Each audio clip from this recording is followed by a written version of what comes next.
So by now, the war has begun in Europe and the Pacific, and we have to look at how the United States is going to respond to this war. So what you're going to see as the United States responds to this war is you're going to see some similarities how they responded to World War One. However, there are going to be some slight adjustments to that.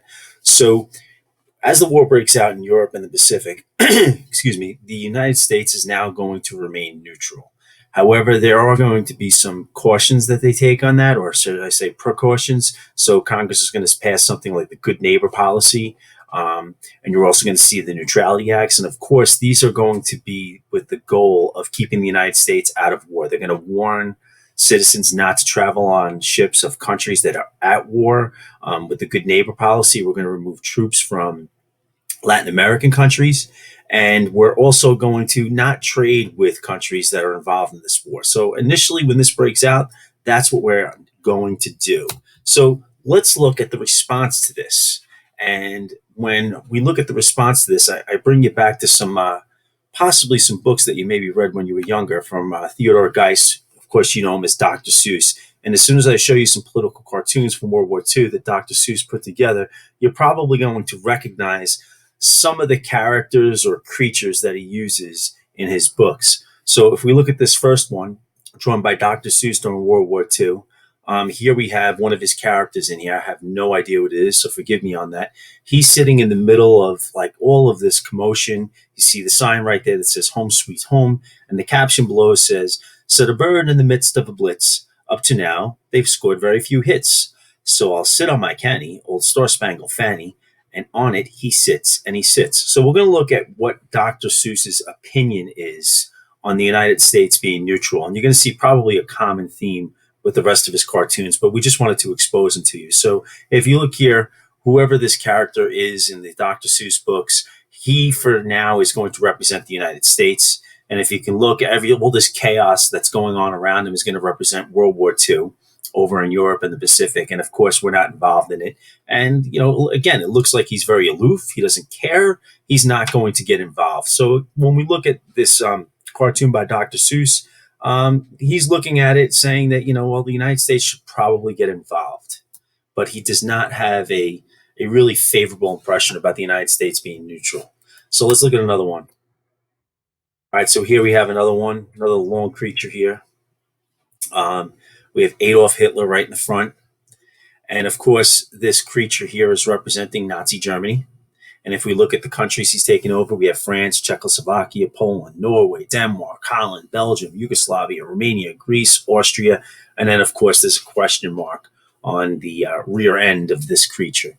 Now, if you look at some other captions that should hopefully be coming out to you, or some words, the head eats, the rest gets milked. And then, of course, we have here the Consolidated World Dairy. So this is a dairy farmer. And, of course, the dairy farmer in this cartoon is going to be Adolf Hitler.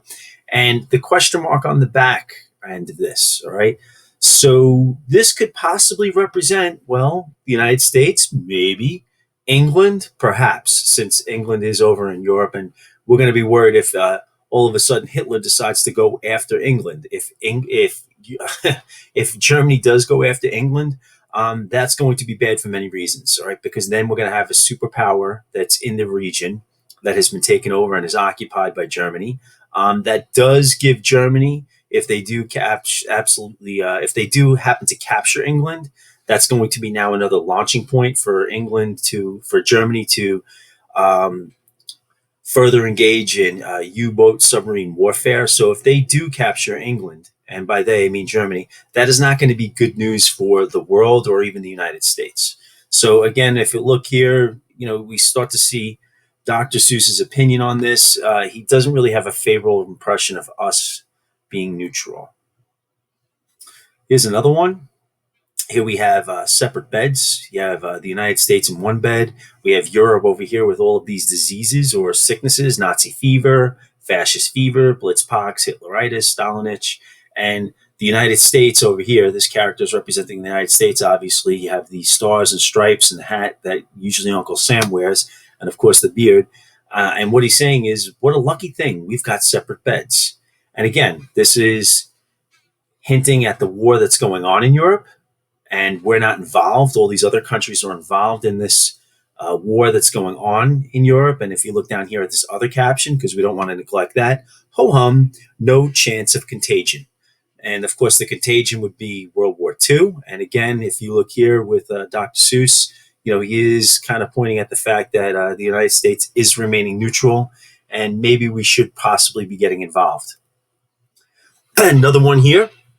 Again, you have the United States sitting in this tree saying, ho hum, when he's finished pecking down that last tree, he'll quite likely be tired. And if we look at all these other trees that were pecked down, very similar to the other cartoon where we're looking at the countries that have already been taken over by Germany. You have Yugoslavia, we have Holland, we have Norway. Right now, what should be concerning us as this bird is pecking away, of course, France is gone and Poland's gone, but right here, there should be a little bit more of a concern, because now something I mentioned earlier is that now this little bird that has the swastika on there that's referring to Germany is now he's pecking away at England. So now we're getting into the Battle of Britain. Now, some policies that start to change, right? We did mention before the Neutrality Acts and the Good Neighbor policy, which was trying to keep the United States out of World War II. We start to see a shift in United States thinking. And by United States thinking, we're, of course, talking about President Franklin Delano Roosevelt. You start to see a switch, because then we start to see the Lend-Lease Act, and we also see the cash and carry plan. Lend-Lease Act starts to change a little bit. The Lend-Lease Act is saying that we will lend or lease weapons that a country can use, as long as that country's defense is vital to the defense of the United States. And by the phraseology that FDR put in there with the if their defense is vital to the defense of the United States, of course he meant England. When we're thinking about the cash and carry plan, all right, this is something that goes back to World War One. Right, if you wanted weapons or wartime goods from the United States, you'd have to go across the Atlantic, pay cash for them, and then carry them back to your country. A couple of reasons behind that cash and carry plan. All right, one, the United States does not want to transport wartime goods in merchant ships because there is that threat of those ships being attacked by German U-boats, something that happened during World War One. If you're thinking about the Lusitania. The other reason is as well is that we don't want to say, as the United States, we don't want to tell these countries, here are wartime goods. You can owe us that money or buy it on credit, because we have to remember, one, we're not in this war yet. So the Great Depression is not officially over. We are in an economic depression. So that's where you start to see the shift in United States thinking when it comes to possibly helping out England, and as we're getting closer and closer to this war. So if you're looking at these political cartoons done by Dr. Seuss during World War II, before the United States enters this war, we are certainly moving closer to war. You also start to see that Theodore Geiss or Dr. Seuss does not feel we should remain neutral. And let's just end this little clip off with this other political cartoon here. Here we have America First. She's reading the book to the children. The book is Adolf the Wolf, and that should hopefully be making you think about maybe the Big Bad Wolf and the Three Little Pigs.